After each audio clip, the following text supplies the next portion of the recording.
আমাদের মেয়েদের অর্থাৎ মহিলাদের যে প্রতি মাসে একটা নির্দিষ্ট সময়, বিশেষ করে 21 থেকে মানে 28 দিন সাইকেলের ভিতরে, যে চক্রের ভিতরে, মাসের 28 চক্র, 4 সপ্তাহ চক্রের ভিতরে, যে 21 থেকে 35 দিনের মধ্যে যে যেটা ব্লাডটা সার্কুলেশন, ব্লাডটা জারি হয়, এবং সেটা স্বাভাবিক অবস্থায় 4-5 দিন অথবা সর্বোচ্চ 7 দিন এরকম যদি স্থায়ী থাকে, যেটা থাকে, এবং রং টং যদি স্বাভাবিক থাকে, এবং সেটাই হলো যেটাকে আমরা বলছি মিনিস্ট্রেশন বা মাসিক বা ঋতুস্রাব। স্যার, আর কেউ বলতে পারবেন? আরেকটু সুন্দর আশা করতেছিলাম, এর চেয়ে একটু সুন্দর। আচ্ছা স্যার, ঠিক আছে স্যার, ধন্যবাদ, আপনারটা সুন্দর হয়েছে। আরেকটু সুন্দর চাচ্ছি, দেখি আর কেউ কিছু বলতে পারে কিনা।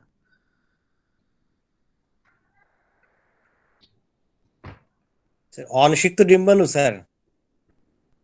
অনিষিক্ত ডিম্বাণু ডিম্বাণু যখন নিষিক্ত হতে পারে না, সেই অনিষিক্ত ডিম্বাণু যখন বের হয়ে পড়ে আর কি স্যার, এগুলো কি? হ্যাঁ, আরেকটু ভালো হয়েছে। আর কেউ কিছু, মানে আপনারটা আরেকটু অ্যাড হয়ে যায়, জিনিসটা সুন্দর হয়েছে। আরেকটু দেখি কেউ। আর মেয়েদের যে ইউটেরাস, ইউটেরাসে ওর ভিতরে প্রত্যেক মাসেই সন্তান জন্মদানের জন্য বা উৎপাদনের জন্য একটা সে প্রয়োজনীয় পরিবেশ, একটা বেড তৈরি করে। জি, সে অপেক্ষা করতে থাকে যখন জাইগোট আসবে। আচ্ছা। অপেক্ষা করতে যখন জাইগোট আসে না, তখন সে বেডটা ফেটে যায়। ফেটে গিয়ে যে রক্তস্রাব হয় জরায়ু থেকে প্রত্যেক মাসে সাইকেল অনুযায়ী, দ্যাট ইজ ঋতুস্রাব। স্যার একটু সাইন্টিফিক হয় না ব্যাপারটা, নিজের কেমন মতো জানি করে হয়ে গেল। বললাম। আচ্ছা আচ্ছা জি স্যার, নিজের মতো করে বললাম। আচ্ছা। আর কেউ কিছু বলতে পারবেন মেনস্ট্রুয়েশন নিয়ে? কারণ এটা একটু আসলে আমার মনে হয় সবার জানা উচিত, কারণ এখানে তো প্রচুর পরিমাণে আমরা পেশেন্ট দেখি, তাই না, যাদের ম্যাক্সিমাম মেনস্ট্রুয়াল অ্যাবনরমালিটি থাকে কারো না কারো। আচ্ছা, মেনস্ট্রুয়েশন বলতে বোঝানো হয় periodic shedding blood. Periodic shedding blood মানে কি, নির্দিষ্ট সময় অন্তর অন্তর ব্লিডিংটা হবে, নির্দিষ্ট সময় অন্তর অন্তর, যেমন 28 বা এর আশেপাশে +-5 ডেজ, বা আমরা নর্মালি বলি 28 থেকে 45, মানে গাইনি বইয়ের রেফারেন্স অনুযায়ী যে 45 ডেজ পর্যন্ত যদি হয়, সেটাও মেনস্ট্রুয়েশন বলা হয়। এটা একটা পিরিয়ডিক হবে। পিরিয়ডিক মানে নির্দিষ্ট সময় পর পর হবে। শেডিং ব্লাড, শেডিং মানে কি, বেরিয়ে আসা। শেডিং সাধারণত আপনার বেরিয়ে আসা বা এসকেপ হওয়া, মানে কোনো জায়গা থেকে রক্ত বেরো আসা বা কোনো কিছু বেরোয় আসাকে বলা হয় শেডিং বা এসকেপ। পিরিয়ডিক শেডিং ব্লাড মানে প্রতি পিরিয়ডে একটা ব্লিডিং হবে। এটা কোন জায়গাতে হবে? পার ভ্যাজিনাল ব্লিডিং। পার ভ্যাজিনাল ব্লিডিং মানে ভ্যাজিনাল রাস্তা দিয়ে ব্লিডিংটা হয়। এবং যার মধ্যে কি থাকে, আনফার্টিলাইজড ওভাম, মানে যে ওভামটা, যে ওই সম্ভবত ওই ভাইয়া বলছিলেন, নামটা আমার মনে নেই এখন, উনি বললেন না যে অনিষিক্ত ডিম, যে ওইটার সাথে কি থাকবে, একটা ডিম থাকবে অনিষিক্ত, যে ডিমটা আসলে নিষিক্ত হয়নি, এরকম একটা ডিম থাকবে। এবং এর সাথে থাকবে ড্যামেজ টিস্যু অফ ইউট্রাস, মানে জ্বরের মধ্যে কিছু টিস্যু ডেভেলপ করে প্রতি, ওই যে জোয়াদার সাজে বলেন যে একটা বেড তৈরি করে, আসলে বেড না, ওইটার মধ্যে একটা লেয়ার ডেভেলপ করে। হ্যাঁ, যে আমরা যে অ্যান্ড্রোমেট্রিয়াম যে বলি, অ্যান্ড্রোমেট্রিয়াম লেয়ারের থিকনেসটা বৃদ্ধি পায় প্রতি পিরিয়ডের সময়। হ্যাঁ, থিকনেসটা বৃদ্ধি পায় ঠিক পিরিয়ডের সময়, থিকনেসটা বেরোয় আসে, মানে থিকনেসটা পাতলা হওয়া শুরু করে। তখন কি করে, ওই যে জ্বরের ভিতরে যে লেয়ারটা থাকে, যে অ্যান্ড্রোমেট্রিয়াম লেয়ার, সেই অ্যান্ড্রোমেট্রিয়াম লেয়ারের যে থিকনেসটা থাকে, সেই থিকনেসটা পাতলা হওয়ার জন্য অ্যান্ড্রোমেট্রিয়াম লেয়ার থেকে কিছু পরিমাণে টিস্যু বেরিয়ে আসে। ওই অবস্থাটাকে আমরা বলি মেনস্ট্রুয়েশন। তাহলে তিনটা ঘটনা ঘটলো। এক নম্বর হচ্ছে পিরিয়ডিক ব্লাড, মানে ব্লাড থাকলো, ব্লাডের সাথে কি থাকবে, আনফার্টিলাইজড ওভাম, মানে যে ডিমটা নিষিক্ত হয়নি, এরকম একটা ডিম থাকবে। আচ্ছা, কে জানি জিজ্ঞেস করছে নিষিক্ত কি? আচ্ছা, নিষিক্ত বলতেছি আমি একটু পরে। হ্যাঁ, তো এক নম্বর হচ্ছে যে প্রথমে যেটা হবে সেটা হচ্ছে পিরিয়ডিক ব্লাড, মানে ব্লাড আছে পিরিয়ড, মানে প্রতি নির্দিষ্ট সময় পর পর একটা ব্লিডিং হবে, যে ব্লিডিং এর সাথে একটা অনিষিক্ত ডিম বা আনফার্টিলাইজড ওভাম থাকবে। এবং এর সাথে যা থাকবে সেটা হচ্ছে যে ড্যামেজ টিস্যু অফ ইউট্রাস, মানে জ্বরের ভিতর থেকে যে টিস্যু গুলো ডেভেলপ করে প্রতি সাইকেলে, সেই টিস্যু গুলো বেরিয়ে আসবে। এই তিনটা প্রসিডিউর একসাথে ঘটলে তখন আমরা তাকে বলি মেনস্ট্রুয়েশন। এখন ওই যে ভাইয়া বলে যে অনিষিক্ত কি, অনিষিক্ত বা নিষিক্ত শব্দের অর্থটা হচ্ছে ডিমটা যখন কোনো শুক্রাণু না পায়, মানে কনসেপ্ট না করলো, তখন সেটাকে বলি অনিষিক্ত। আর যখন সে একটা শুক্রাণু পেয়ে যখন সে ফার্টিলাইজ হয়ে গেল, মানে এর মিক্স হয়ে যায়, তখনই আমরা তাকে বলি নিষিক্ত বা ফার্টিলাইজড। ঠিক আছে? আচ্ছা, তো পিরিয়ড কাকে বলে বুঝতে পারছেন? মেনস্ট্রুয়েশন কাকে বলে? সরি, মেনস্ট্রুয়েশনটা বুঝতে পারছেন? জি মেনস্ট্রুয়েশন স্যার, হচ্ছে যে periodic shedding blood with unfertilised ovum and damage tissue of uterus is call menstruation. ঠিক আছে? এটা হচ্ছে যে একটা প্রতি পিরিয়ড অন্তর অন্তর ব্লিডিংটা হয়, যে ব্লিডিং এর সাথে আনফার্টিলাইজড ওভাম থাকবে একটা, এবং এর সাথে কি থাকবে? এর সাথে থাকবে হচ্ছে যে damage tissue of uterus is call menstruation. মেনস্ট্রুয়েশনে নরমালি কতটুকু ব্লিডিং হয় কেউ বলতে পারবেন?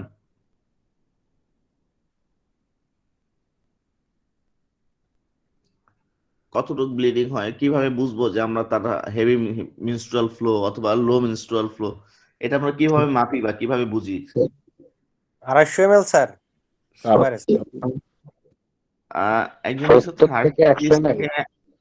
30 থেকে 80, হ্যাঁ এটা ঠিকই আছে। ব্যাপারটা হচ্ছে যে মানে 100 ml প্লাস মাইনাস 20 বলা হয় সর্বোচ্চ, হ্যাঁ 100 ml এর মতোই থাকবে, তবে মানে ম্যাক্সিমাম কেসে আমাদের দেশের প্রেক্ষাপটে 70 থেকে 100-র মধ্যেই পাই আমরা। ঠিক আছে? ওই যে 30 থেকে 80 যে বলছেন ওনারটা সঠিক, এটা ভয় মানে ভুল হওয়ার কিছু না, ভয় পাওয়ার কিছু না। যে নর্মালি অনেকে এসে বলে যে আমার মেনস্ট্রুয়েশনে ব্লিডিং কম, 1 ফোঁটা 2 ফোঁটা রক্ত গেছে বা 5 ফোঁটা রক্ত গেছে, ওটা কি মেনস্ট্রুয়েশন হবে বলেন তো? যে 1 ফোঁটা বা 2 ফোঁটা গেলে? হবে স্যার, আচ্ছা, আমরা তো রক্ত দেখা গেলে ওই সময় থেকে কাউন্ট করা হয়। আচ্ছা, আমরা যে বললাম যে একটু আগে যে 70 থেকে 100 ml, আবার 30 থেকে 80 ml, 1-2 ফোঁটা তো 30 ml বা 80 ml এর মধ্যে পড়ে নাই তাহলে? স্যার ওইটা তো টোটাল কাউন্ট। না, টোটাল কাউন্ট না, আমরা বললাম মিক্সড ব্লাডের পরিমাণ কেমন থাকবে, বললাম যে 70 থেকে 80 ml বা 30 থেকে ml, 100 ml এর মতো। তাহলে যদি 4-5 ফোঁটায় পরে শেষ হয়ে গেছে, এখন কি বলবেন এটাকে? স্যার এটি তো ডিস্টার্ব। হ্যাঁ, ওইটা কি মেনস্ট্রুয়েশন হবে নাকি অন্য কিছু?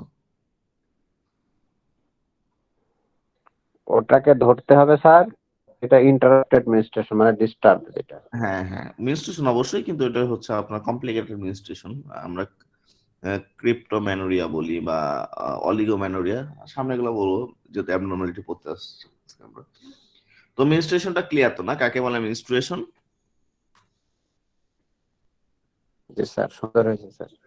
আচ্ছা, মেনস্ট্রুয়েশন নরমালি আমরা বললাম যে 70 থেকে 100 ml মতো ব্লিডিং হয় প্রতি এটা আসলে কিভাবে আমরা কাউন্ট করি, যে কিভাবে মানে বুঝবো যে তার 70 ml রক্ত যাচ্ছে বা 100 ml? এটা হচ্ছে যে প্রতি প্যাডের ধারণ ক্ষমতা 10 ml এর মতো, যে মেয়েরা যে প্যাডটি ইউজ করে এটার মধ্যে 10 ml এর মতো ব্লাড সাক করতে পারে। তো সেক্ষেত্রে যদি কারো পিরিয়ডে 7-8টা প্যাড চেঞ্জ করে, নরমালি আমরা বুঝে নেই যে এটা আসলে 70 ml এর মতো, কারণ প্রথম 2 দিনে প্রায় 3-4টা-5টা প্যাড চেঞ্জ করে, তারপর আস্তে আস্তে প্রতিদিন একটা করে চেঞ্জ করতে থাকে, এরকমই তো মনে হয় ঘটে নরমালি। তো এটা আসলে নর্মাল কাউন্ট। আচ্ছা, এখন আমরা যেটা বলবো সেটা হচ্ছে যে এমেনোরিয়া। প্রথমেই এটা শুরু করব। এমেনোরিয়া, এমেনোরিয়া শব্দের অর্থ হচ্ছে অ্যাবসেন্স অফ মেনস্ট্রুয়েশন। এমেনোরিয়া শব্দটা শুনছেন তো, তাই না? মাসিক না হওয়া, সংক্ষেপে এই বাংলা যেটাকে বলি আমরা, ইংরেজিতে বলা হয় এমেনোরিয়া। এ শব্দের অর্থ হচ্ছে অ্যাবসেন্স, আর ম্যানোরিয়া শব্দের অর্থ মেনস্ট্রুয়েশন। এর মানে দাঁড়ালো যে অ্যাবসেন্স অফ মেনস্ট্রুয়েশন। এটা আসলে অনেকে রোগ মনে করে এমেনোরিয়াকে। আসলে এমেনোরিয়া কোনো রোগ না, এটা একটা রোগের লক্ষণ মাত্র। যেমন আমরা জানি যে জন্ডিস কোনো রোগ না, রোগের লক্ষণ; ফিভার কোনো রোগ না, রোগের লক্ষণ। সেম এমেনোরিয়া কোনো রোগ না, এটা আসলে একটা রোগের লক্ষণ মাত্র। তো এমেনোরিয়া আসলে কি ঘটে, এমেনোরিয়া টাইপ কি, এগুলো আমরা একটু জানার চেষ্টা করবো। হ্যাঁ, এমেনোরিয়া যদি হয়, এমেনোরিয়া 2 প্রকার। একটা আমরা বলি যে প্রাইমারি এমেনোরিয়া আর সেকেন্ডারি এমেনোরিয়া। প্রাইমারি এমেনোরিয়া এটা হচ্ছে যে তার লাইফে এখন মানে পিউবার্টি হয়ে গেছে, বাট তার লাইফে এখন পর্যন্ত কোনো রকমই মেনস্ট্রুয়েশন হয় নাই, এটাকে বলা হয় প্রাইমারি এমেনোরিয়া। যেমন নর্মালি সবার ম্যানার ডেভেলপ করে কখন, যে 12-13 বছর বয়সী তো নর্মালি মেনস্ট্রুয়েশন হয়। কিন্তু এমন একজন মেয়ে যার 16, 17, 18 বছর হয়ে গেছে, বাট এখন পর্যন্ত তার কোনো মাসিক হচ্ছে না, ওই অবস্থাটাকে বলা হয় প্রাইমারি এমেনোরিয়া। হ্যাঁ, আর সেকেন্ডারি এমেনোরিয়া শব্দের অর্থটা হচ্ছে যে কোনো মেয়ের লাইফে পিরিয়ড হয়েছে অনেকবার, 1 বার 2 বার 3 বার বা অনেকবার হয়েছে, বাট হঠাৎ করে তার পিরিয়ডটা বন্ধ হয়ে গেছে, ওইটাকে বলা হয় secondary amenorrhoea. Clear? Primary amenorrhoea secondary অ্যামেনোরিয়ার মধ্যে পার্থক্যটা বুঝতে পারছেন? একটু রেসপন্স করেন, যারা না বুঝবেন একটু বলবেন সাথে সাথেই, তো বড় টপিকস তো। জি স্যার, বুঝতে পারছি। আচ্ছা, প্রাইমারি অ্যামেনোরিয়াটা হচ্ছে যে তার পিরিয়ড লাইফ শুরু হয়েছে, বা যেটা আমরা বলি পিউবার্টি। পিউবার্টি মানে বয়সন্ধিকাল। বয়সন্ধিকাল ডেভেলপ করছে, কিন্তু তার বয়সন্ধিকাল হওয়ার পরও তার এখন পর্যন্ত কোনো মাসিক হচ্ছে না, এই অবস্থাটাকে আমরা বলি যে প্রাইমারি অ্যামেনোরিয়া। আর সেকেন্ডারি অ্যামেনোরিয়া হচ্ছে তার লাইফে অনেকবার মাসিক হয়েছে, কিন্তু হঠাৎ করে তার মাসিকটা বন্ধ হয়ে গেছে, এই অবস্থাটাকে বলা হয় সেকেন্ডারি অ্যামেনোরিয়া। সেকেন্ডারি অ্যামেনোরিয়া কয়েকটা কারণে হতে পারে, মাইনর কজের মধ্যে বলি যে একটা, যেমন প্রেগনেন্সি, তারপর হচ্ছে যদি মা যদি ব্রেস্ট ফিডিং করায়, হ্যাঁ, ল্যাকটেশন যেটাকে আমরা বলি, হ্যাঁ, ল্যাকটেশন অবস্থা হতে পারে, এবং যদি কারো মেনোপজ ডেভেলপ করা কিছুদিন আগের অবস্থাকে আমরা বলি ফলোইং মেনোপজ, ওই মেনোপজের মধ্যে হঠাৎ করে দেখা গেল যে সেকেন্ডারি অ্যামেনোরিয়া ডেভেলপ করতেই পারে। ক্লিয়ার? আচ্ছা, এখন আমরা যেটা বলবো যে প্রাইমারি অ্যামেনোরিয়ার কারণগুলো কি কি, আর সেকেন্ডারি অ্যামেনোরিয়া গুলো কারণগুলো কি কি, আমরা একটু জানার চেষ্টা করি। হ্যাঁ, আচ্ছা, প্রাইমারি অ্যামেনোরিয়ার যে কারণগুলো হয় সেটা হচ্ছে যে নর্মালি আমরা অনেকগুলো কজ আছে, তার মধ্যে হরমোনাল কজ আছে, অ্যাবনর্মালিটি কজ আছে। হ্যাঁ, তো আমরা সংক্ষেপে যে কজগুলো বলতে পারি সেটা হচ্ছে যেমন স্ট্রেস, ওয়েট লস। ঠিক আছে, যদি কারো প্রচুর পরিমাণে স্ট্রেস থাকে কোনো মেয়ের, তখনও তার প্রাইমারি ইমিউনিটি ডেভেলপ করতে পারে। কারো যদি ওজন কমে যায়, ওয়েট লস হতে থাকে, তখনও এরকম হতে পারে। যারা খুব এক্সারসাইজ করে, যেমন অ্যাথলেট, ফুটবল খেলে মেয়েরা, বা সাইক্লিং করে, ঠিক আছে, বা সুইমার, এরকম মেয়ে যারা প্রচুর পরিমাণে এক্সারসাইজ করে, তারও প্রাইমারি ইমিউনিটি ডেভেলপ করতে পারে। তারপর দেখা গেছে যে বিভিন্ন রকম ক্রনিক ডিজিজ যদি কারোর মধ্যে থাকে, যেমন আপনার টিউবারকুলোসিস, ঠিক আছে, টিউবারকুলোসিস যদি কারোর মধ্যে থাকে, তখনও কিন্তু দেখা গেছে যে তার প্রাইমারি অ্যামেনোরিয়া হতে পারে, যদি পিউবার্টির আগে টিউবারকুলোসিস ডেভেলপ করে কারো শরীরে। এছাড়া ব্রেইনে একটা টিউমার হয়, যেটাকে আমরা বলি ক্রেনিওফ্যারাঞ্জিওমা। হ্যাঁ, ক্রেনিওফ্যারাঞ্জিওমা নামক একটা টিউমার আছে, যেটা ব্রেনের সেন্ট্রাল নার্ভাস সিস্টেমের মধ্যে হয়। এই নার্ভাস সিস্টেমের ক্রেনিওফ্যারাঞ্জিওমা যদি ডেভেলপ করে, তখনও কিন্তু এই ডেভেলপ করতে পারে, প্রাইমারি ইমিউনিটি হতে পারে। এছাড়া যদি কারো ওভারির মধ্যে সমস্যা থাকে, যেমন প্রাইমারি ওভারিয়ান ফেলিওর, হ্যাঁ, তারপর বিভিন্ন রকম ওভারিয়ান সিনড্রোম, যেমন আপনার রেসিস্টেন্স ওভারিয়ান সিনড্রোম। তারপরে যদি দেখা গেল যে কারো বিভিন্ন রকম এনজাইমের সমস্যা থাকে, হ্যাঁ, যেমন আপনার 17 আলফা টি অক্সিডেজ এস ডেফিসিয়েন্সি নামক একটা প্রবলেম আছে, যার অনেক বড় নাম হয়ে গেছে মনে হয়, তাই না? এই প্রবলেমটা যদি কারো থাকে, এক কথা হচ্ছে একটা এনজাইম, যেটা এনজাইমটাকে আমরা বলি 17 আলফা এনজাইম। হ্যাঁ, 17 আলফা এনজাইম যদি ডেফিসিয়েন্সি থাকে কারোর মধ্যে, তখনও কিন্তু তার আপনার মাসিক নাও হতে পারে, প্রাইমারি ইমিউনিটি ডেভেলপ করতে পারে। এছাড়া বিভিন্ন রকম অ্যাবনর্মালিটির কথা যদি আমরা বলি, সেক্ষেত্রে দেখা গেছে যে অনেক মেয়ের কি থাকে, অ্যাবসেন্স অফ ভ্যাজাইনা, অনেকের ভ্যাজাইনা থাকে না জন্মগতভাবে, তখনও কিন্তু তার মেনস্ট্রুয়েশন নাও হতে পারে। ঠিক আছে, তারপরে দেখা গেছে যে ভ্যাজাইনাটা যেভাবে থাকার কথা, যে হরিজন্টালি থাকার কথা, সেভাবে হরিজন্টালি না থাকে, কি থাকে আড়াআড়ি ভাবে, যেটাকে আমরা বলি ট্রান্সভার। ঠিক আছে, ট্রান্সভারলি যদি কারো ভ্যাজাইনা থাকে, তখন এরকম হতে পারে। ঠিক আছে, তারপর দেখা গেছে যে কারো যদি ইমপারফোরেটেড হাইমেন থাকে, ইমপারফোরেটেড হাইমেন শব্দের অর্থ হচ্ছে যে সতী পর্দা, এই শব্দটা তো সবাই চিনেন, তা হাইমেন, হাইমেন তো চিনেন তাই না সবাই? সতী পর্দা নাম শুনছেন? জি স্যার। আচ্ছা, হাইমেনের নাম মধ্যে, হ্যাঁ, হাইমেনের মধ্যে সতী পর্দার মধ্যে নর্মালি একটা ছিদ্র থাকে, সেই ছিদ্র দিয়ে মানে পিরিয়ডিক ব্লাডটা বেরিয়ে আসে। অনেক সময় সেই মানে পর্দাটার মধ্যে কোনো রকম ছিদ্র থাকে না। ছিদ্র না থাকার কারণে কি হয়, কোনো রকম মাসিকের ব্লাডটা বাইরের দিকে আসতে পারে না। তখন কি হয় যে এটা ব্লাডটা ভিতরের দিকে জমতে থাকে, তখন বাইরে থেকে বোঝা যায় না যে তার পিরিয়ড হচ্ছে কিনা। ওইটা একটা কারণ, যে ইমপারফোরেটেড হাইমেন, যে হাইমেনটা যদি পারফোরেটেড না থাকে। এছাড়া যদি কারো ম্যালনিউট্রিশন হয়, এনিমিয়া ডেভেলপ করে, ওজন কমে যায়, তখনও কিন্তু তার প্রাইমারি এমিউনিটি ডেভেলপ করতেই পারে। ক্লিয়ার? কারো কোনো প্রশ্ন আছে প্রাইমারি এমিউনিটি নিয়ে?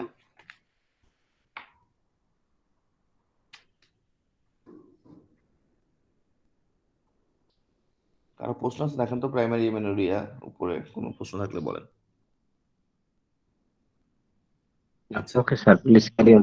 হ্যাঁ, সেকেন্ডারি অ্যামেনুরিয়া নিয়ে একটু কথা বলবো। সেকেন্ডারি অ্যামেনুরিয়া শব্দের অর্থ হচ্ছে যে, যেটা বললাম আমরা, নর্মালি একটা মেয়ের লাইফে সে এক্সপিরিয়েন্স আছে যে ইয়া হওয়ার, আপনার মাসিক হওয়ার এক্সপিরিয়েন্স আছে, কিন্তু হঠাৎ করে তার মাসিকটা বন্ধ হয়ে গেছে। এই অবস্থাটাকে আমরা বলি সেকেন্ডারি অ্যামেনুরিয়া। হ্যাঁ, সেকেন্ডারি অ্যামেনুরিয়া নর্মালি ফিজিওলজিক্যালি যে অবস্থা ডেভেলপ করে সেটা হচ্ছে যে আপনার যদি কেউ প্রেগনেন্সি হয় বা কারো যদি কোনো মা যদি ব্রেস্ট ফিডিং করায় বা প্রি মেনোপজ বা পোস্ট মেনোপজের মধ্যে অবস্থায় কিন্তু আসলে প্রাইমারি অ্যামেনুরিয়া ডেভেলপ করে।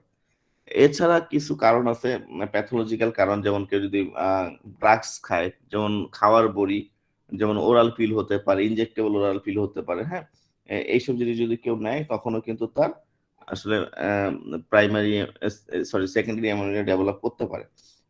এছাড়া যদি কারো পিটুইটারি গ্ল্যান্ডে কোনো টিউমার, থাইরয়েড গ্ল্যান্ডে কোনো প্রবলেম, হাইপোথাইরয়েডিজম বা হাইপাথাইরয়েডিজম ডেভেলপ করে, তখনও তার এই অবস্থাটা হতে পারে। ঠিক আছে।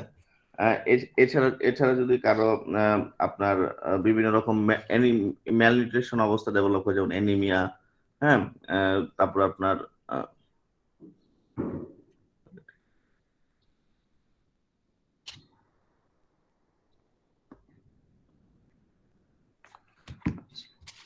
হ্যালো, আমার কি কথা শোনা যাচ্ছে না নাকি?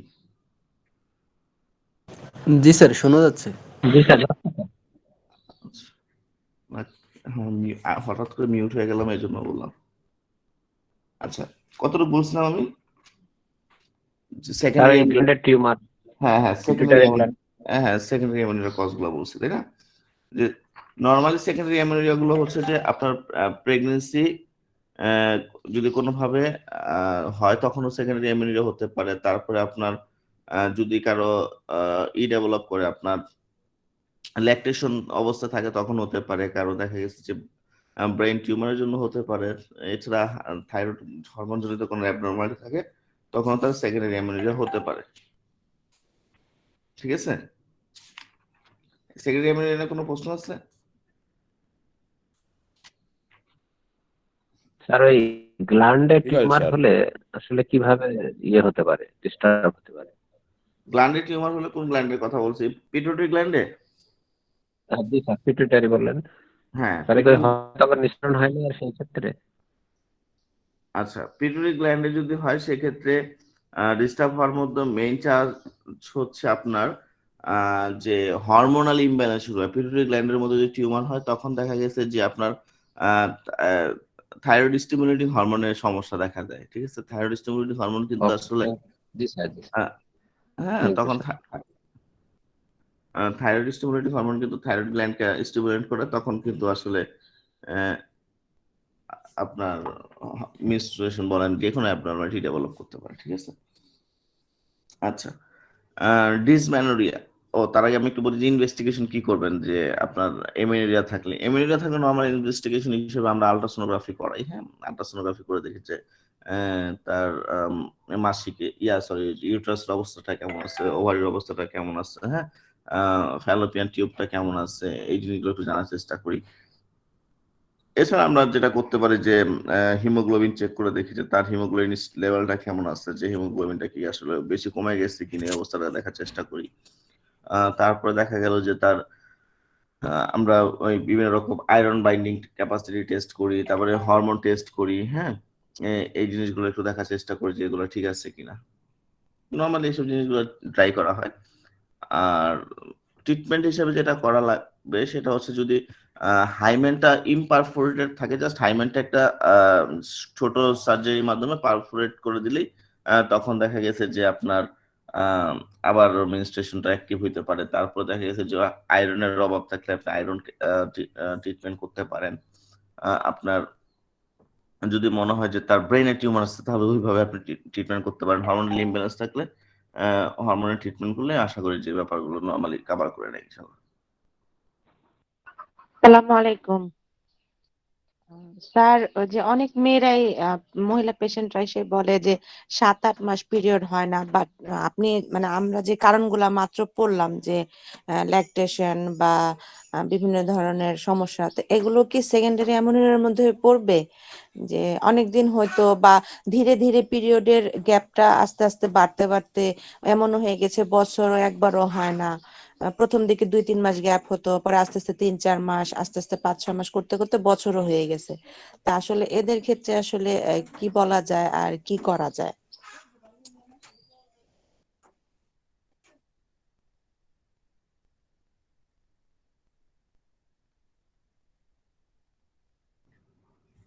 আচ্ছা, আমি মনে হয় আমার ডিসকানেক্ট হয়ে গেছিলাম হঠাৎ করে। শোনা জি ও যাচ্ছে? জি আচ্ছা, তো মানে স্যার আমি প্রশ্নটা যেটা করছিলাম সেটাকে আবার করব? জি, জি, আমি কোনো কিছুই জি শুনি জি নাই। আমি জি আমি ডিসকানেক্ট ছিলাম। আমি এখন ঢুকলাম আবার। ও আচ্ছা, মানে আমার প্রশ্নটা ছিল স্যার যে সেকেন্ডারি অ্যামোনিয়ার মধ্যে মানে অনেক মহিলা পেশেন্টরা এসে বলে, বিশেষ করে আনম্যারিড ক্ষেত্রে, যাদের মানে আনম্যারিডদের ক্ষেত্রে যে 7-8 মাস ধরে পিরিয়ড হচ্ছে না বা বছরও হয়ে গেছে। প্রথম দিকে পিরিয়ড অল্প অল্প গ্যাপ হতো, 1-2 মাস গ্যাপ হতো, আস্তে আস্তে 3-4 মাস, এভাবে বাড়তে বাড়তে গ্যাপিংটা বাড়তে বাড়তে বছরও পার হয়ে যায়, পিরিয়ড হয় না। দেখা গেছে পরবর্তীতে এলোপ্যাথিক বিভিন্ন ধরনের নরম্যান্স বা এই টাইপের মেডিসিন খেয়ে খেয়ে পিরিয়ড হচ্ছে। হ্যাঁ, তো জি, এদের ক্ষেত্রে আসলে কি করণীয় আর মানে এদেরকে মানে কি করা যেতে পারে, ম্যানেজমেন্ট বা মেডিসিন পাশাপাশি কি করা যায়? আচ্ছা। ম্যানেজমেন্ট যেটা হচ্ছে সেটা হচ্ছে আপনি কজ খুঁজে বের করবেন যে কেন এরকম হচ্ছে, হ্যাঁ? যে তার কেন সেকেন্ডারি অ্যামিনিয়া ডেভেলপ করতেছে। তার কি হরমোনাল প্রবলেম আছে, নাকি তার আয়রনের ঘাটতি আছে, না তার অন্য কোনো প্রবলেম আছে, হ্যাঁ? সেক্ষেত্রে যেমন মেক্সিমাম অ্যাবনরমালিটি গুলো ডেভেলপ করে আনমেরিড মেয়েদের জন্য, যে ওভারিয়ান প্রবলেমের জন্য। ওভারিয়ান সিস্ট হতে পারে, তারপরে হচ্ছে আপনার প্রমিনেন্ট ওভারি, এসবের জন্য হয় নরমালি। তো সেক্ষেত্রে আপনি সিম্পটোমেটিক্যালি ট্রিটমেন্ট করলে কিন্তু আসলে এই ব্যাপারটা কিন্তু কাভার করে। আর নরমেন্স যে ব্যাপারটা হচ্ছে, নরমেন্স কিন্তু আসলে আম আ মাসিক হওয়ানোর কোনো ড্রাগস না, বা মাসিক বন্ধ করার ড্রাগস না। এটা হচ্ছে হেভি একটা আপনার হরমোন, নর্থেস্টেরন নামক একটা হরমোন দেওয়া হয় শরীরের মধ্যে, যে যতদিন পর্যন্ত এটা খাবে ততদিন পর্যন্ত তার মাসিকটা থাকবে না। আবার যখন সে এটাকে অফ করে দিবে, তখন দেখা গেছে যে ২-৩ দিনের মধ্যে আবার মাসিক শুরু হয়, হ্যাঁ? যেটা হরমোনটাকে চেঞ্জ করে। নরমালি এটা বডির মধ্যে এক্সেসিভ মাত্রা থাকলে, হরমোন এর মাত্রাটা যদি বেশি থাকে, তখন তার পিরিয়ড হয় না। আবার বন্ধ করে দিলে তার পিরিয়ডটা ডেভেলপ করে। কারণ যখন এটা ফ্লোটা কমে যায় তখনই আবার পিরিয়ডটা হয়। এটা হচ্ছে হরমোনের নরমেন্স এর কাজ। আর আমরা যদি আমাদের মতো ট্রিটমেন্ট করি, সেক্ষেত্রে নরমালি আমরা আ আ যদি সিম্পটোমেটিক্যালি ওষুধ দেই, যেমন ওভারির কোনো প্রবলেম আছে কিনা, বা এমেনরিয়াকে নিয়ে আরো ভালো মতো কালচার করে ট্রিটমেন্ট করলে আমার মনে হয় যে এখান থেকেও এটার রেজাল্ট পাওয়া সম্ভব। আর আনমেরিড মেয়েদের জন্য মেক্সিমাম কেসই আপনার ফলিকুলার সিস্টের চান্সটাই বেশি থাকে, ওভারিয়ান সিস্টের চান্সটাই বেশি থাকে, হ্যাঁ?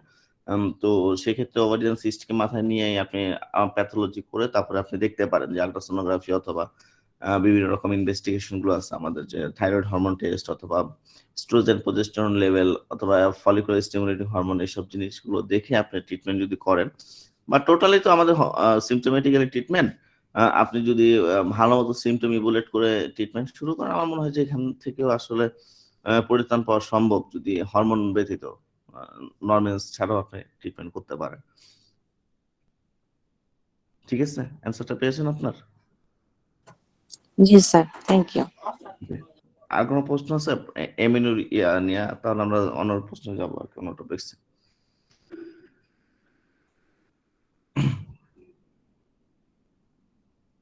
আসসালামু আলাইকুম স্যার। জি, স্যার, ওয়ালাইকুম। হাইমেন আর ভার্জিন কি একই ধরনের পর্দা? আ হাইমিন আর ভার্জিন, ভার্জিন তো কোনো পদ্মার নাম না ভাইয়া। ভার্জিন হচ্ছে একটা কন্ডিশনের নাম। যে কন্ডিশনে কারো হাইমেনটা ইনটেক্ট থাকে, ওইটাকে বলা হয় আ আপনার ভার্জিন। ঠিক আছে? যদি হাইমেন কারো মধ্যে স্টে থাকে, ওই কন্ডিশনটাকে বলা হয় ভার্জিন। আর যখন হাইমেনটা পারফোরেটেড হয়ে যায়, ওই অবস্থাটাকে বলা হয় ডিফ্লোরেশন, হ্যাঁ?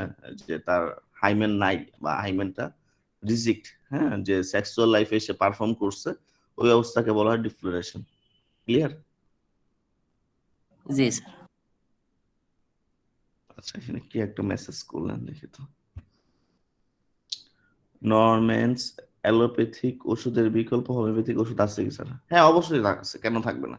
আপনি সিমটোম্যাটিক এর যদি ভালো মতো ওষুধ ইভ্যালুয়েট করতে পারেন, নিশ্চয়ই আছে। তো নরম্যান্স যেটা করে সেটা হচ্ছে ইনস্ট্যান্টলি আপনার ব্লিডিং কে বন্ধও করতে পারে, আবার ইনস্ট্যান্ট ব্লিডিং ডেভেলপও করাইতে পারে। এরকম হয়তো বা এত ইনস্ট্যান্ট ব্যাপারগুলো আমাদের ওষুধে নাই, কারণ আমাদের ওষুধ বডিকে জোর করে কোনো কিছু করায় না। হ্যাঁ, যেটাকে আমরা বলি যে ফিজিওলজির বাইরে কোনো কিছু করে না। আমাদের নর্মাল যে ফিজিওলজি আছে, সেই নর্মাল ফিজিওলজি গুলোই আমাদের ওষুধগুলো অ্যাক্টিভ করতে করে, বা এটাই করা উচিত। আর যেটা হচ্ছে যে নর্মাল যেটা করে সেটা হচ্ছে বডিকে অপারেট করতেছে, বডিকে শাসন করতেছে, যে তুমি এখন তোমার মেনস্ট্রুয়েশন হচ্ছে না, তোমাকে মেনস্ট্রুয়েশন হতেই হবে, এরকম ব্যাপারটা, বা তোমার মেনস্ট্রুয়েশন কেন এত বেশি হচ্ছে এটাকে বন্ধ করতে হবে। এই ব্যাপারগুলো আসলে নর্মালি ওরা ক্ষণস্থায়ী ভাবে ইয়ের মাধ্যমে করে আর কি, হ্যাঁ, অপারেট করে। আর আমাদের ড্রাগস গুলো কি করতেছে, যেন নেক্সট মাস কেন আগামী লাইফে যদি সে যদি বেঁচে থাকে, যেন এই প্রবলেমটা তার মধ্যে না আসে। This call permanent cure. হ্যাঁ, যে আমাদের মানে অর্গানের যে ব্যাপারটা আছে, ঠিক আছে, র্যাপিড, পার্মানেন্ট, জেন্টেল, এই শব্দগুলো তো আমরা কাজে লাগাই, তাই না, যে এটাই আমাদের মেইন সূত্র। তো সেক্ষেত্রে আমাদের র্যাপিডলি করতে হবে এবং পার্মানেন্টলি করতে হবে, ঠিক আছে, যেন আর এই ব্যাপারটা তার মধ্যে না আসে। বাট নর্মালি ব্যাপারটা কি, এখন আপনি অ্যামেনোরিয়া আসছে বা এখন আপনার মিন্স হচ্ছে না, যে আপনার তখন দেখা গেছে যে নরমেন্স খাওয়ার পরে মেনস্ট্রুয়েশন ডেভেলপ করতেছে, বা কারণ মেনস্ট্রুয়েশন প্রচুর পরিমাণে হচ্ছে, বন্ধ হচ্ছে না, 10 দিন 12 দিন 15 দিন হয়ে গেছে, তখন আবার নরমেন্স খাওয়াটাকে অফ করে ফেলানো যাচ্ছে। তারা এটা কি বডিকে জোর করে শাসন করতেছে, কিন্তু আমরা কিন্তু শাসন করবো না। আমরা যেটা করবো যে ওই মেনস্ট্রুয়েশনের ফ্লোটার স্ট্রাকচার নিব, যে তার ফ্লোটা কেমন হচ্ছে, তার ফ্লোটা কি এক্সেসিভ কিনা, অফেন্সিভ কিনা, তারপরে ফ্লোর কালারটা কেমন, ঠিক আছে, পেইন আছে কিনা, সেন্সেশন কেমন, ঠিক আছে, পুরো জেনারেল ইলনেসটা কেমন আছে, তার মেন্টাল ইলনেসটা কেমন আছে, টোটাল বিষয়গুলো নিয়ে যখন আমরা একটা ড্রাগস সিলেক্ট করব, যদি সেই সিলেকশনটা ভালো হয়, আমার মনে হয় যে পরের মাসে তার আর কোনো ড্রাগস লাগবে না সেক্ষেত্রে। কিন্তু নর্মাল ব্যাপারটা হচ্ছে এখন আপনি খাচ্ছেন, পরের মাসও লাগবে, তারপরের মাসও লাগবে, টু বি কন্টিনিউ। কিন্তু আমাদের ড্রাগস গুলো কিন্তু টু বি কন্টিনিউ না। ক্লিয়ার? যে প্রশ্নটা করছিলেন, কে প্রশ্নটা করছিলেন, মামুনুর রশিদ নাকি? হ্যাঁ, মামুন রশিদ। অ্যান্সারটা পেয়েছেন ভাই আপনার? আচ্ছা, আর কোনো স্যার জি স্যার, ক্যারি অন। আর কোনো প্রশ্ন আছে এই মেনু নিয়ে? তাহলে আমরা অন্যটা যাচ্ছি আর কি। স্যার, আমি একটু অন্য ধরনের প্রশ্ন করি। আমি গত কয়েকদিন আগে একটা পেশেন্ট পাইছি, ছোট বাচ্চা, কিন্তু ভ্যাজাইনাল যে ওপেনিং এটা নাই বললেই চলে। ছোট্ট একটা ছিদ্র আছে, এটা প্রস্রাব করার জন্য, কিন্তু ওপেনিং যেটা সেটা নেই, মনে হয় ছোট একটা মানে একটা পর্দাতে ঢাকা। এক্ষেত্রে হোমিওপ্যাথিক কি ট্রিটমেন্ট আসতে পারে স্যার? আচ্ছা, ছোট একটা পর্দা, আসলে পর্দাটা কি হাইমেন কিনা আমি আসলে কনফার্ম না, যেহেতু আপনি ব্যাপারটা কি দেখছেন, আমি তো ব্যাপারটা দেখি নাই। তো যদি আপনার কথা মতো যেটা হচ্ছে যে ছোট একটা ছিদ্র ছাড়া আর কিছুই নাই, যে যেটাকে আমরা ইউরেথ্রাল ওপেনিং বলতেছি, বা প্রস্রাবের রাস্তা বলতেছি, এটা ছাড়া কোনো অরিফেস নাই বা ছিদ্র আপনি দেখতে পাচ্ছেন না, তো সেক্ষেত্রে আপনি যদি আসলে ব্যাপারটা কনফার্ম হন যে তার অরিফেস একটা, সেক্ষেত্রে আপনি সার্জনের কাছে পাঠিয়ে দিতে পারবেন, কারণ সব কেসই হোমিওপ্যাথি না। কারণ হোমিওপ্যাথি যখন আপনাকে পড়াইছে bachelor of medicine and surgery দুইটাই পড়াইছে, বা diploma in medicine and surgery দুইটাই পড়াইছে, homeopathic medicine and surgery. Surgery তো পড়ছে না, সার্জারি হেল্প কেন নিবেন না আপনি? সব কিছু যে ওষুধে আমাদের পারবে এরকম কিছু না। হ্যাঁ, তখন দেখা গেছে যে ওই জিনিসটাকে পারফেক্ট করতে হবে, কারণ হাইম্যানটা আসলে এমন একটা পর্দা, যে পর্দার মধ্যে কোনো special nerve supply, blood supply কিছুই নাই। এখানে ওষুধ যা কাজ করবে কিভাবে, এখানে ওষুধ যা কাজ করার মতো স্কোপ নাই। সেক্ষেত্রে এটাকে পারফোরেট করতে হবে, যে সার্জিক্যাল পারফোরেশন বলি আমরা। হ্যাঁ, তখন আপনার সার্জিক্যাল পারফোরেশন করতে হবে। ক্লিয়ার? ধন্যবাদ স্যার। জি। আর কোনো প্রশ্ন?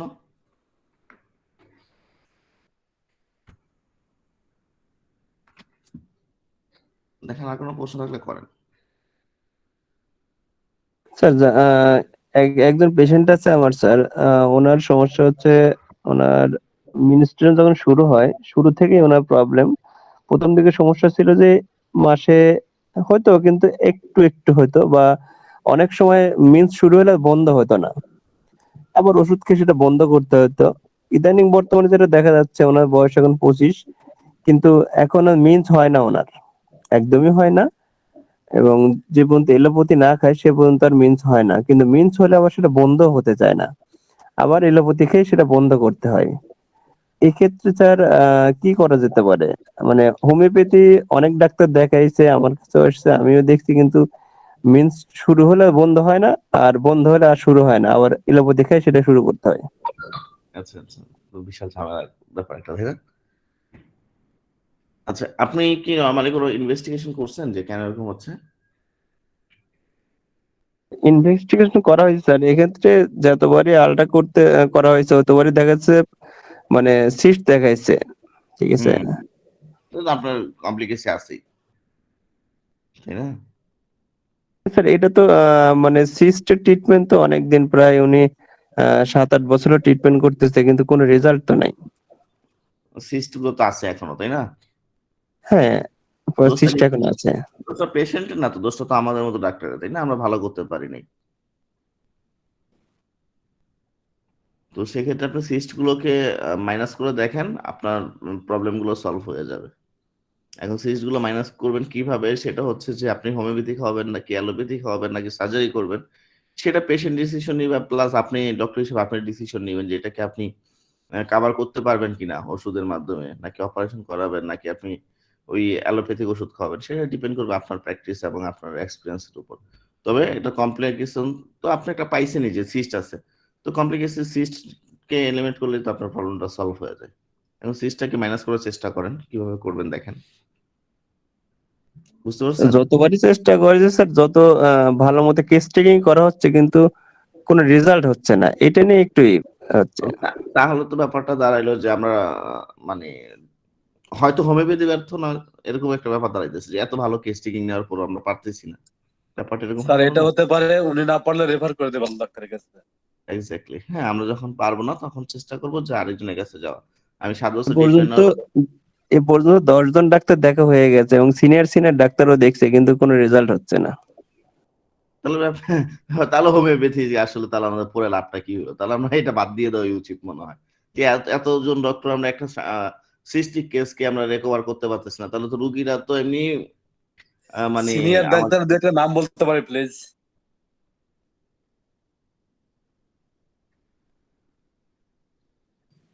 সিনিয়র ডাক্তার বলতে আমি এখানে অনেকগুলো ডাক্তার দেখাইছি, আমাদের এলাকাতে যে ডাক্তারগুলো আছে সিরাজগঞ্জের, সিরাজগঞ্জের যে সিনিয়র ডাক্তারগুলো ছিল, ঢাকার কিছু সিনিয়র ডাক্তার দেখছে, এমনকি গাইনি দেখছে, প্রায় 7-8 জন গাইনিও দেখছে, কিন্তু কোনো রেজাল্ট হচ্ছে না। আমার তর্কে না যাই, যে ব্যাপারটা হচ্ছে যে দুইটা এরকম যদি কন্ডিশন থাকে সেক্ষেত্রে পেশেন্ট কিন্তু হোমিওপ্যাথির উপরে 100% আস্থা নষ্ট হয়ে যাবে, কারণ হোমিওপ্যাথি থাকবে না পেশেন্ট। আপনার 7 বছর ট্রিটমেন্ট নেওয়ার পর ওই পেশেন্ট কেন, ওই ফ্যামিলির রোগী আমরা হোমিওপ্যাথিটা আর পাবো না। কেন পাবো না? কারণ 7 বছর পরে তার কোনো রেজাল্ট নাই। তখন দেখা গেছে যে ওই পেশেন্টের যদি ফ্যামিলির কারণে প্রবলেম গুলা হয় বা ফ্যামিলির যদি অন্য প্রবলেম হয়, তখন হোমিওপ্যাথি খেতে আসবে না। ওগুলো একটা এই প্রবলেম নিয়ে 7 বছর হোমিওপ্যাথি দৌড়াইলাম, কোনো কাজই হলো না। ব্যাপারটা কিন্তু এরকম হয়, নেগেটিভ থাকবে। ঠিক আছে? সেই ক্ষেত্রে আমাদের আসলে প্রতিটা রোগের কমপ্লিকেসি জানতে হয় যে কোন রোগটা কিউরেবল, কোনটা কিউরেবল না। যদি দেখা গেল যে চকলেট সিস্ট হইছে, এরকম একটা রোগী আপনি পাইছেন। সিস্টের কিন্তু ধরন আছে, হ্যাঁ? যে নরমালি ফিজিওলজিক্যাল সিস্ট আর হচ্ছে চকলেট সিস্ট। এখন যদি আপনার মনে হয় ব্যাপারটা চকলেট সিস্ট, হ্যাঁ? চকলেট সিস্ট কিন্তু আমার মনে হয় না খুব ইজিলি যায়। তো সেক্ষেত্রে কিন্তু আপনার যেটা করা লাগে, অনেক সময় কিন্তু আমাদের কিছু পরিমাণে ল্যাপারোটমি করা লাগে, যে ক্যানেল ওপেন করে দেওয়া লাগে। অনেক সময় কিন্তু আমাদের দেখা গেল যে আপনার বডির বিভিন্ন জায়গার মধ্যে এই মাসগুলো ডেভেলপ করতে থাকে। যেমন আপনার ইউটেরাসের আশেপাশে হয়, ওভারির আশেপাশে হয়। তখন কিন্তু আমাদের আল্ট্রাসোনোগ্রাফি বা টিবিএস করে এটা মেনশন করা লাগে। প্লাস আমাদের কিছু ব্লাডের টিউমার মার্কার টেস্ট আছে, যেমন CA-125 লেভেল। এগুলো করে কিন্তু দেখতে হবে যে আপনার কন্ডিশনটা কি হচ্ছে রোগীর। আপনি শুধুমাত্র যে আমরা হোমিওপ্যাথি ৭ বছর যাবৎ সিনিয়র জুনিয়র সবাই মিলে খাওয়াইতে থাকবো, ওই রোগী কিন্তু আস্থা নষ্ট হয়ে যাবে একটা সময়। শুধু রোগী কেন, রোগীর পুরো ফ্যামিলি আস্থা নষ্ট হয়ে যাবে। আপনি যদি তার কমপ্লিকেসি গুলো দেখাইতে পারেন যে দেখেন এটা চকলেট সিস্ট, এটা কিন্তু নরমালি যাওয়ার মতো না, আপনার কিন্তু অনেক বছর ওয়েট করা লাগবে। সেক্ষেত্রে রোগী কিন্তু বুঝবে যে না, আমার প্রবলেম আছে, আমার প্রবলেমের জন্য আমাকে ওয়েট করতে হবে। এখন যদি দেখেন শুধুমাত্র সিস্ট, তখন চিন্তা করবো একটা সিস্ট তো নরমালি পাশের বাড়ির এক মহিলাটা 1 মাসে ভালো হয়ে গেছে, আসলে ফিজিওলজিক্যাল সিস্ট। ফিজিওলজিক্যাল সিস্ট আসলে কিন্তু আমরা দেখা গেছে ম্যাজিকের মতো ম্যাজিক দেখাই যায়। আসলে ম্যাজিক না, এটা অটোমেটিক্যালি চলে যায়, কিন্তু ডাক্তারের ক্রেডিট বাড়ে আমাদের। যে একটা সিস্ট নিয়ে আমার কাছে একটা রোগী আসছে, কারেক্ট স্যার, ফিজিওলজিক্যাল সিস্ট। হ্যাঁ, তখন কারেক্ট স্যার, কারেক্ট। হ্যাঁ, তখন দেখা গেছে যে ওষুধ দেওয়ার পরের মাসে আল্ট্রাসোনোগ্রাফি জানি, আরে ম্যাজিক, দেখেন আপনার আগে সিস্ট ছিল এত বড় একটা, এখন নাই। আসলে ফিজিওলজিক্যাল সিস্টের বৈশিষ্ট্য হচ্ছে এরকম যে আপনার এখন একটা থাকবে, আবার পরের পিরিয়ড ওইটা চলে যাবে। মানে প্রতিটা মাসিকের সাথে যেটা আমরা বলি যে আনফার্টিলাইজড ওভাম যখন বের আসে এর সাথে কিন্তু আপনার ওভারিটাও কিন্তু মানে আমরা বলি যে রিপেয়ার হয়। ওই রিপেয়ারমেন্টের সময় কিন্তু তখন দেখা যায় যে আপনার সিস্টটা চলে যায়, সিস্টটা নর্মাল হয়ে যায়। তাহলে এখন আপনি দেখেন ওই সিস্ট আর আপনার সিস্ট 7 বছর যাবত যাচ্ছে না, তার মানে কি ব্যাপারটা কিন্তু আসলে not physiological cyst. I think আমি মনে হচ্ছে যেটা ফিজিওলজিক্যাল সিস্ট না। আপনি সেক্ষেত্রে কিন্তু অবশ্যই আপনি আলট্রাসোনোগ্রাফি করে দেখতে পারেন যে এটা ফিজিওলজিক্যাল সিস্ট নাকি চকলেট সিস্ট। আর চকলেট সিস্ট হলে সেটা আসলে কোন লেভেলের স্টেজ আছে, এটা কি গ্রেড 1 2 3 কোন গ্রেড ক্রস করছে, এবং সেটা কি আসলে যদি গ্রেড কাভার করে ফেলে সেটা কি আগে থেকে ছোট হচ্ছে না বড় হচ্ছে, এই ব্যাপারগুলো আপনি দেখতে পারেন। তারপরে আপনি বিভিন্ন রকম টিউমার মার্কার আছে, ক্যান্সার মার্কার আছে, এগুলো টেস্ট করে করে কিন্তু দেখবেন যে আপনার কন্ডিশন কি হচ্ছে। তখন রুগীকে কাউন্সিলিং করবেন, তাহলে রুগী ব্যাপারটা বুঝবে। আর যদি ব্যাপারটা আপনিই না বুঝেন, রুগীকেও কাউন্সিলিং করতে পারবেন না, রুগীও বুঝবে না, রুগীর ফ্যামিলি রুগীগুলো আপনি হারাবেন, হোমিওপ্যাথি এই রুগীগুলোকে হারাবে। বুঝতে পারছেন? জি স্যার। স্যার একটু ইন্টারাপ্ট করি। স্যার পরামর্শ হচ্ছে স্যার আপনি লাস্ট যে ইউএসজিএন টিভিএস রিপোর্টটা আপনি আমাদের গ্রুপে দেন, আস্কিং আর আপনি কেস টেকিং এ যাই বলেন না, আমার মনে হচ্ছে কোনো জায়গায় একটা খামতি আছে। ঠিক আছে, কারণ এই ব্যাপারে প্রমিনেন্ট মেডিসিন আছে। হ্যাঁ, আমার মনে হয় এটা রিপোর্টটা ওখানে দেন আর একটু কেস টেকিং ভালো করে করেন। জি sir, Zakir sir carry on please sir. আচ্ছা, আরেকটা স্যার আরেকটু প্রশ্ন করি আপনাকে স্যার, যেহেতু আমি একটু সাফারার।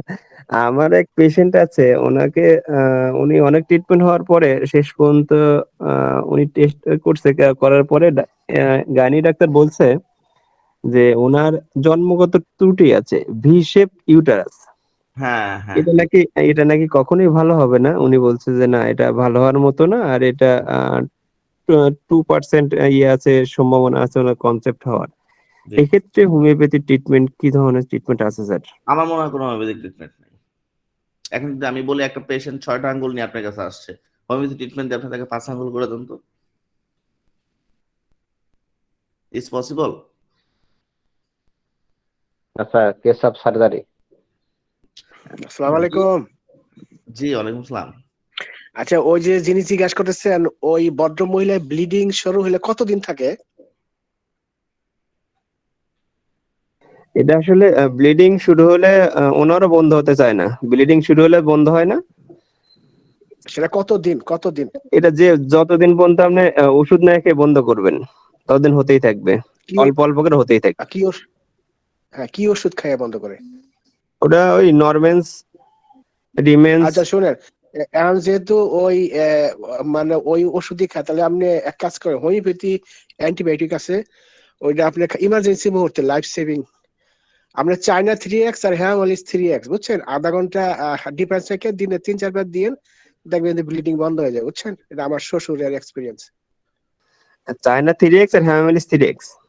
3x, আর যদি আরো ভালো পড়তে চান তাহলে দুইটার মধ্যে পার্থক্য করেন, তবে ওই দুইটা হ্যামালিস আর চায়না 3x, হ্যাঁ, এইটা আধা ঘন্টা গ্যাপ দিয়ে আপনি দিনে 4 বার করে দিবেন, দেখবেন যে 2-3 দিনের ভিতরে নর্মাল হয়ে গেছে। মানে করেন 7 দিন পিরিয়ড হইলো, 12 দিন ওয়েট করে আপনার খাওয়া শুরু করে দিবেন, কারণ ওই সময় তো তার বডি উইক হয়ে যায়, আয়রনের লেভেল লো হয়ে যায়, অনেক সমস্যা। বুঝছেন? আমি এরকম ইমার্জেন্সিতে আমি দেই এবং ভালো রেজাল্ট পাই। বুঝছেন?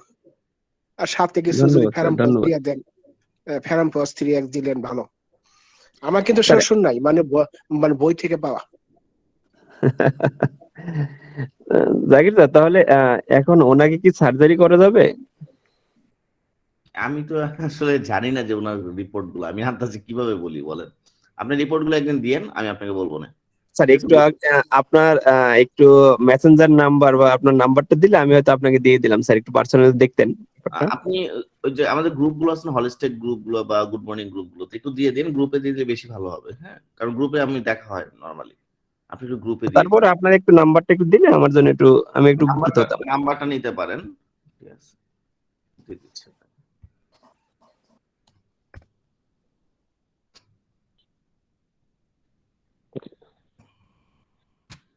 জি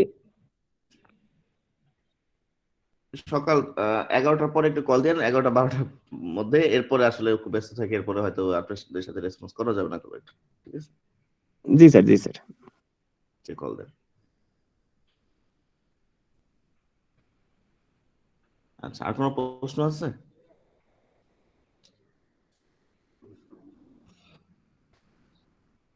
না স্যার, প্লিজ ক্যারি অন। আচ্ছা, তাহলে ডিসমেনোরিয়াটা একটু পড়াবো এখন আমরা। হ্যাঁ, ডিসমেনোরিয়া নিয়ে একটু কথা বলবো। ডিসমেনোরিয়া এই শব্দটার সাথে সবাই পরিচিত, তাই না? ডিসমেনোরিয়া কাকে বলে?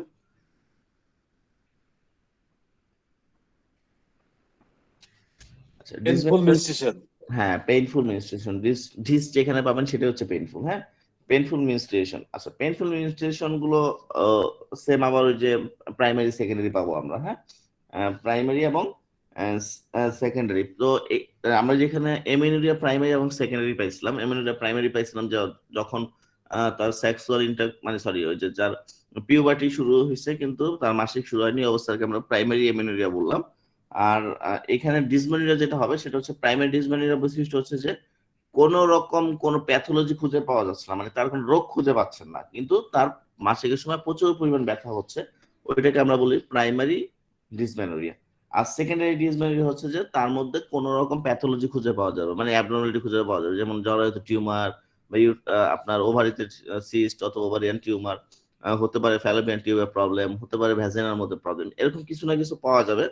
কিন্তু প্রাইমারি ডিসমেনোরিয়ার মধ্যে কোন রকম কোনো কজ খুঁজে পাওয়া যাবে না, মানে একদম কিছুই নাই, সে স্বাভাবিক সুস্থ স্বাভাবিক মানুষ, কিন্তু তার প্রতিবার তার পিরিয়ডের সময় প্রচুর পরিমাণে ব্যথা হয়। এই অবস্থাকে আমরা আসলে প্রাইমারি ডিসমেনোরিয়া বলি। হ্যাঁ, তো প্রাইমারি ডিসমেনোরিয়া বা সেকেন্ডারি ডিসমেনোরিয়া, যাই হোক, আমরা যে কজ গুলোকে দায়ী করি যে কেন মানে এই প্রবলেম গুলো হয়। তো প্রবলেম গুলোর মধ্যে প্রথমে যেটা হয় সেটা হচ্ছে যে আপনার পেলভিক ইনফ্লামেটরি ডিজিজ, যেটাকে আমরা বলি পিআইডি। হ্যাঁ, পেলভিক ইনফ্লামেটরি ডিজিজ যে কোনো রকম ইনফেকশন, যেমন হতে পারে ভ্যাজাইটিস, হতে পারে সার্ভিসাইটিস, হতে পারে আপনার অফোরাইটিস যেটা ওভারিতে ইনফেকশন। হ্যাঁ, এরকম জিনিসগুলো যদি ডেভেলপ করে বা আপনার ইউরিন ইনফেকশন, হ্যাঁ, তো এইসব জিনিস ডেভেলপ করলে তখন আমরা কিন্তু তাকে পিআইডি বা পেলভিক ইনফ্লামেটরি ডিজিজ বলি। কারণ পেলভিক ইনফ্লামেটরি ডিজিজ হলো তার ডিসমেনোরিয়া ডেভেলপ করতে পারে। এছাড়া এডিনোমায়োসিস এক ধরনের টিউমার ডেভেলপ করে, ঠিক আছে, মায়োমার মধ্যে আমাদের ওভারির যে মায়োমা থাকে সেখানে ডেভেলপ করে। এছাড়া হতে পারে ইউটেরাইন ফাইব্রয়েড, যদি ইউটেরাসের ফাইব্রয়েড ডেভেলপ করে তখনও তার ডিসমেনোরিয়া হতে পারে। এছাড়া দেখা গেল এন্ডোমেট্রিয়াল পলিপ, যে জ্বরের ভিতরে যে লেয়ারটা থাকে, যে স্তরটা থাকে সেটাকে বলা হয় এন্ডোমেট্রিয়াম। সেই এন্ডোমেট্রিয়ামের মধ্যে যদি কোনো রকম কোনো পলিপ থাকে তখনও কিন্তু তার ডিসমেনোরিয়া হয়, ঠিক আছে। এছাড়া যদি কারো আইইউসিডি সেট করা থাকে, আইইউসিডি নাম শুনছেন? আইইউসিডি এই শব্দটা শুনছেন কখনো? একটা ওই যে বার্থ কন্ট্রোল ডিভাইস, যে হ্যাঁ, একটা ডিভাইসের নাম, এটার নাম হচ্ছে ইন্ট্রা ইউটেরাইন কন্ট্রাসেপটিভ ডিভাইস। হ্যাঁ, যেটা কপার টি নামে পরিচিত। এটা এই নামে মনে হয় অনেকে চিনবেন, কপার ওই টি। যে গ্রাম দেশে কপাটিকা বলে, কপাটিকা আর কি। হ্যাঁ, কপার টিকা বলে, কপার টিকা মানে দরজা। আর কপার টি, হ্যাঁ, একটা টি এর মতো একটা জিনিস থাকে, কপার দিয়ে তৈরি থাকে। এই টিটা কি করা হয়, জ্বরের ভিতরে দিয়ে দেওয়া হয় যেন সে আর কনসিভ না করে। যদি কারো ইয়া লাগানো থাকে, আইইউডি লাগানো থাকে বা ইন্ট্রাইউটেরাইন কন্ট্রাসেপটিভ ডিভাইস লাগানো থাকে, তখনও কি হতে পারে, তার কিন্তু আসলে আপনার ডিসমেনোরিয়া ডেভেলপ করতে পারে, প্রচুর ব্যথা হতে পারে মাসিকের সময়। এছাড়া যদি কারো আপনার কোন রকম ক্যান্সার ডেভেলপ করে জ্বরের মধ্যে, হ্যাঁ, জ্বরে যেটা আমরা বলি ইউটেরাইন ক্যান্সার, সার্ভিক্যাল পলিপ, হ্যাঁ, এইসব যদি ডেভেলপ করলেও কিন্তু কমনলি তার কি হবে, প্রচুর পরিমাণে ব্যথা হবে মেনস্ট্রুয়েশনের সময়। হ্যাঁ, আচ্ছা, ব্যথার ধরনটা কেমন হয়? এটা দেখা গেল যে নর্মালি আমাদের হাইপোগ্যাস্ট্রিয়ামে পেইনটা শুরু হবে। হাইপোগ্যাস্ট্রিয়াম তো সবাই চিনেন, তাই না? আমাদের তলপেটের ঠিক মাঝ বরাবর যে অংশটা থাকে তলপেটে থাকে, তো সেটাকে বলা হাইপোগ্যাস্ট্রিয়াম। এটা কি কখন আসলে শুরু হয়? এটা শুরু হয় আসলে কয়েক ঘন্টা পূর্বে, মাসিক শুরু হওয়ার কয়েক ঘন্টা পূর্বেই ব্যথাটা শুরু হয়।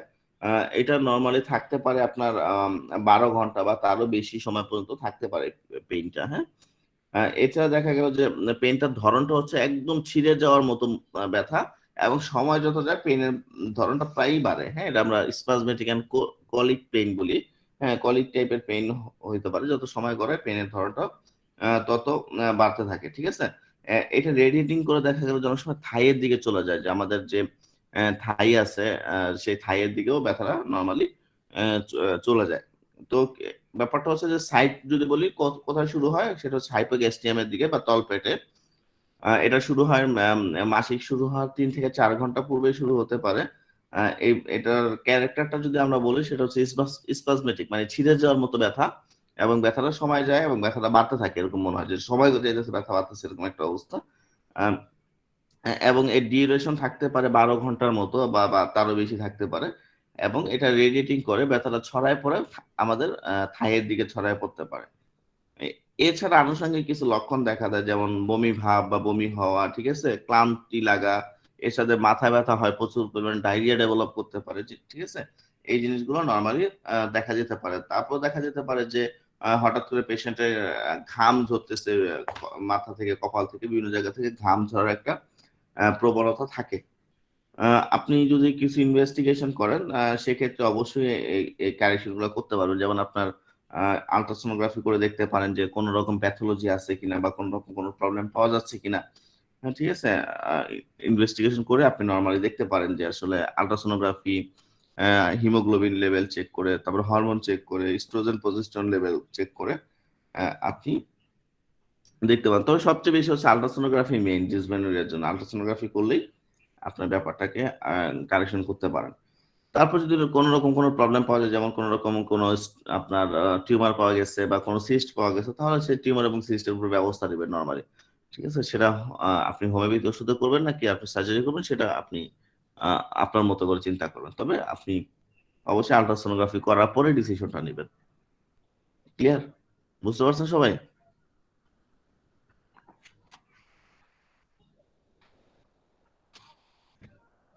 শোনা যাচ্ছে কথা আমার? জি জি স্যার, স্যার, শোনা শোনা যাচ্ছে। যাচ্ছে। জি। কারো কোনো প্রশ্ন থাকলে বলেন।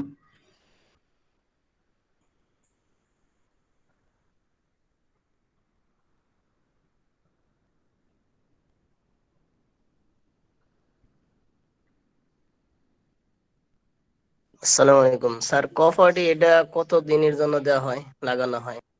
যতদিন পর্যন্ত আপনি বেবি নিতে না চান। আর মিন্স তো সমস্যা নাই, মিন্স তো ঠিকই হয়। জি, নাসি ঠিক মতোই হবে।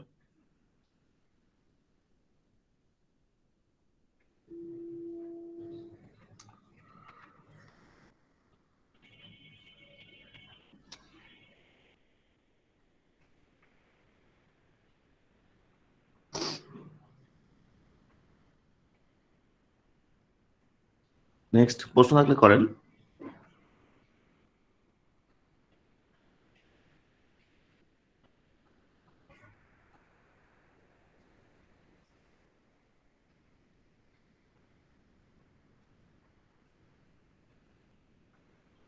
কোনো প্রশ্ন আছে?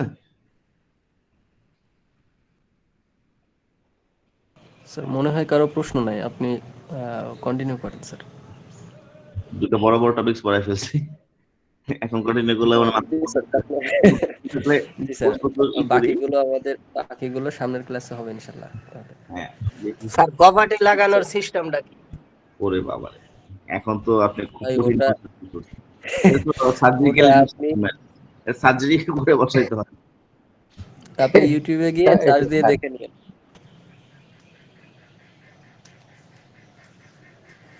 যে জাকির স্যারকে আসলে অসংখ্য ধন্যবাদ, খুব সুন্দরভাবে আর কি সাবলীল ভাষায় আমাদের এত সুন্দরভাবে বোঝালো। আসলে খুবই প্রাণবন্ত ছিল এবং শিক্ষণীয় তো প্রত্যেক ক্লাসে স্যারের থাকে। তো স্যারকে অসংখ্য ধন্যবাদ। স্যারকে আমাদের মাঝে চাই যে স্যার দীর্ঘদিন আমাদের মাঝে এভাবে সেবা দিয়ে যাক এবং আমরা নতুন অনেক কিছু জানতে পারি স্যারের মাধ্যমে। স্যারকে অসংখ্য ধন্যবাদ।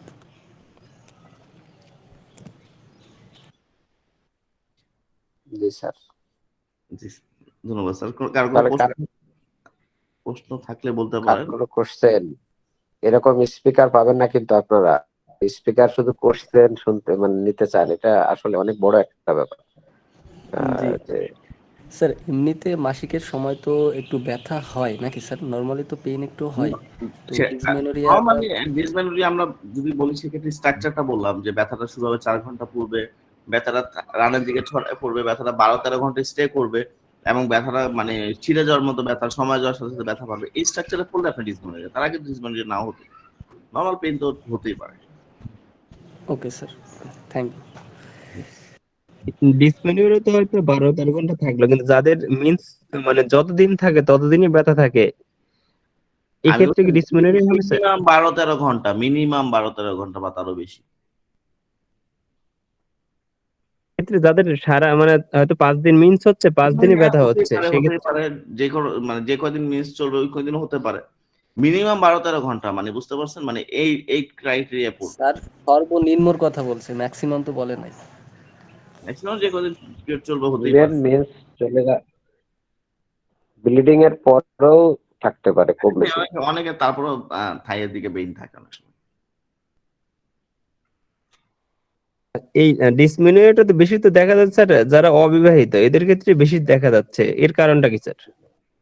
অবিবাহিত তো বেশি দেখা যাচ্ছে, ব্যাপারটা সবার মধ্যে ঘটতে পারে, বিবাহিত অবিবাহিত আসলে এরকম কোনো রেশিও আমার কোনো বইতে পাইনি যে ম্যারিডদের বেশি বা আনম্যারিডদের কম বা আনম্যারিডদের বেশি ম্যারিডদের কম, এরকম কিছু না, সবারই হতে পারে, যাদের পেলভিক প্যাথোলজি থাকবে বা যাদের কোনো কমপ্লিকেশন থাকবে তাদেরই হবে, ঠিক আছে।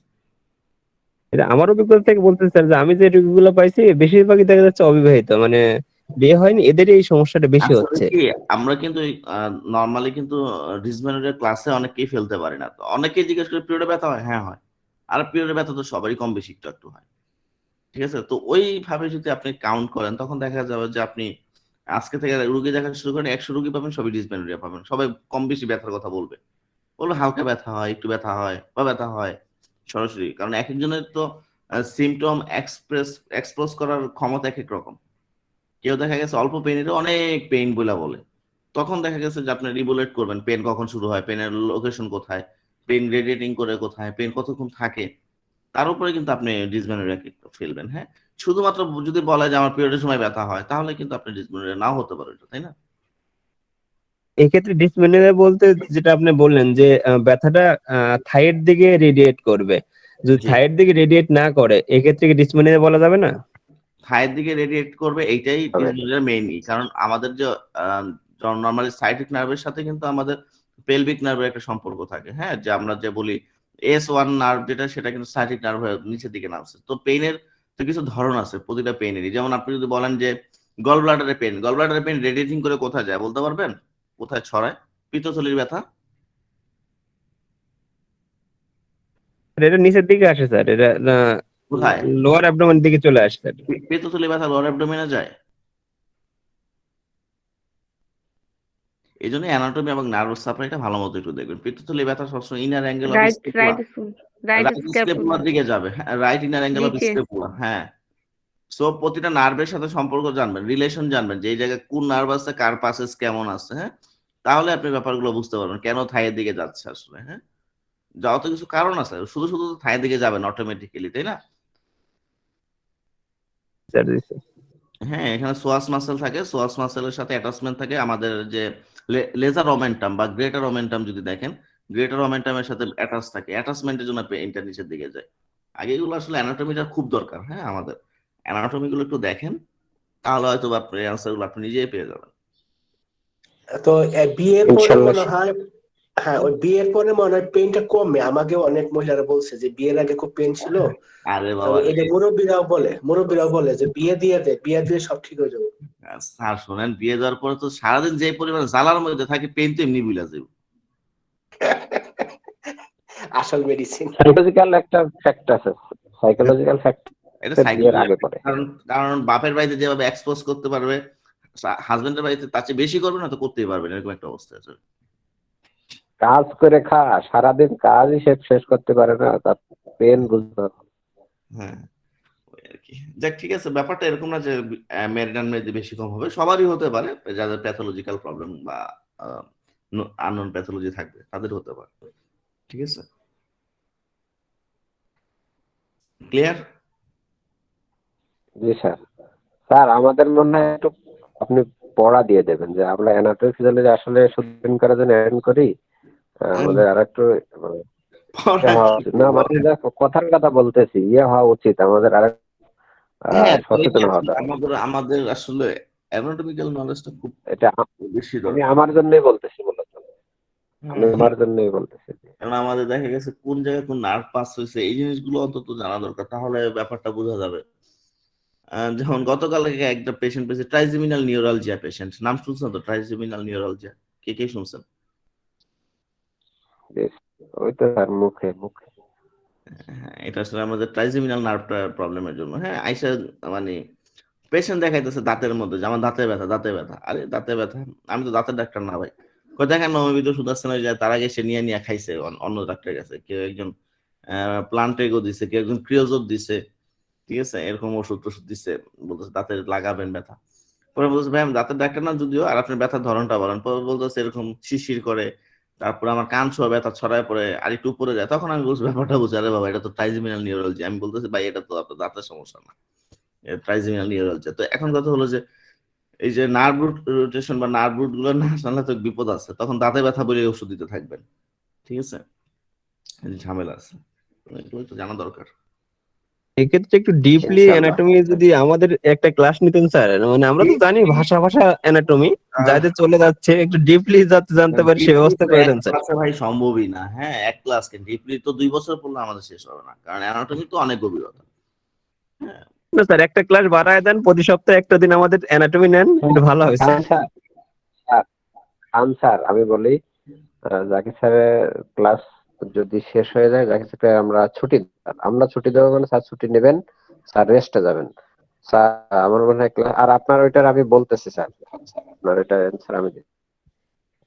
জাকির স্যার আপনাকে অসংখ্য ধন্যবাদ। Please sir you may get rest. Thank you very much, a lot of thanks, জাজাকাল্লাহ। জি আসসালামু আলাইকুম। ওয়ালাইকুম আসসালাম। জি খান স্যার আমি বলি, আমাদের সকালে 2টা মানে অ্যালাইড সায়েন্সের ক্লাস হয়, এবং নাইটে নাইটের একটা ক্লাস হতো মেজবা স্যারের সব ক্লাস হতো। আই থিঙ্ক আপনাকে আপনি মনে হয় নতুন স্যার, আমাদের এখানে 1 মাস এসেছেন। আমাদের 2 বছর ধরে অ্যানাটমি ক্লাস হচ্ছে, এবং এই নিউরোলজি সম্পর্কে বা শুধু নার্ভ সম্পর্কে কয়েকটা ক্লাস হয়েছে। মেজবা স্যার শুধু নার্ভের উপরে কয়েকটা ক্লাস নিয়েছেন। আব্দুল হান্নান স্যার আমি বলছি কিনা? জি স্যার, এগুলো তো মানে খুব সুন্দর। মেজবা স্যার নিয়েছেন কন্টিনিউ সপ্তাহে কোনো হ্যাঁ, একদিন রবিবারে আপনি নিতেন। থাকেন আমাদের সাথে। মেজবা স্যার আমি শুধু ব্যস্ত আপনাদের আছেন, সকালে ওনার ক্লাসটা করি তো, রাতের ক্লাসটা করি না, এই জন্য সমস্যা স্যার, তাই জন্য জানি না হয়তো আমি। জি স্যার, জি স্যার, আমরা আসলে পরিবার, সকাল নেই রাত নেই। যেমন আজকে রাত্রে আমাদের একটা ভেরি বিউটিফুল একটা প্রেজেন্টেশন আছে। আপনি জানেন বাংলাদেশের একজন নামকরা স্পিকার রাজীব আহমেদ, জহির স্যার খুব ভালোভাবে কানাডা থেকে জহির স্যার ভালোভাবে চেনে। স্যার রাজীবকে চেনেন না স্যার আপনি? জহির স্যার, জি আমিও তার তার লেকচার আজকে তো রাত্রে মুখস্থ, একটা ক্লাস। অনেক লেকচার শুনছি ওনার।